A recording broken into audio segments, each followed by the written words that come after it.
उपराष्ट्रपति जगदीप धनखड़ ने इस्तीफा क्यों दिया, ये चर्चाएं अभी तक जारी हैं। कारणों की समीक्षा हो रही है, लेकिन बहुत कुछ चीज़ें, बहुत सारी बातें स्पष्ट होती दिखाई पड़ रही हैं।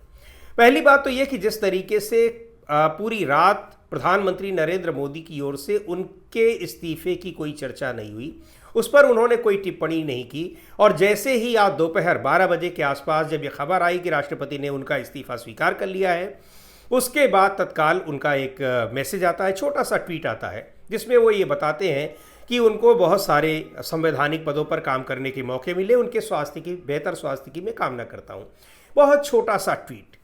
उन्होंने क्या काम किया, उनके काम से उन्हें कोई प्रसन्नता हुई, इसका कहीं कोई जिक्र नहीं हुआ। और प्रधानमंत्री नरेंद्र मोदी के इस ट्वीट से बहुत सारे रहस्यों से पर्दा उठना शुरू हो गया।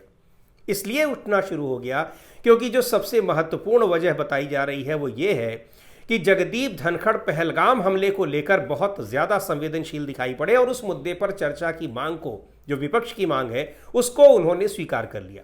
आधिकारिक रूप से उसकी घोषणा करने ही वाले थे, समय तय करते कब चर्चा होनी है, लेकिन इस बात को लेकर वो कन्विंस्ड थे कि इस पर चर्चा होनी चाहिए। पहलगाम हमला क्यों हुआ, कैसे हुआ, जो विपक्ष की मांग है। उसके बाद ऑपरेशन सिंदूर को जब सेना ने अंजाम दिया तो उसको सीज फायर के लिए क्यों बाध्य किया गया, ऑपरेशन सिंदूर के दौरान किस तरह के नुकसान हुए, यही सारे सवाल जो विपक्ष पूछ रहा है और इस पर सदन में चर्चा की मांग कर रहा है। इस मुद्दे पर सरकार के भीतर कितनी नाराजगी थी। और एक चीज़ और भी है कि जिस तरीके से उन्होंने नियम 267 के तहत चर्चा की मांग कर रहे थे, जब राज्यसभा में नेता प्रतिपक्ष मल्लिकार्जुन खड़गे, जो कांग्रेस पार्टी के राष्ट्रीय अध्यक्ष हैं, उन्होंने बोलने का पूरा मौका दिया।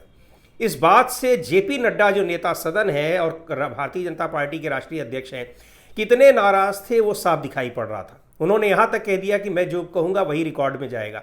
इससे भी जगदीप धनखड़ काफ़ी जो है वो निराश हुए, नाराज हुए।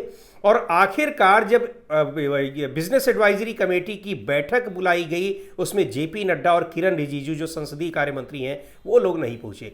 इन सारी चीज़ों से स्पष्ट हो गया कि इस मुद्दे पर जो बगावती तेवर दिखा रहे हैं जगदीप धनखड़, उससे सरकार किस तरह से नाराज है। और प्रधानमंत्री नरेंद्र मोदी के ट्वीट ने उस पर एक तरीके से मुहर लगा दी।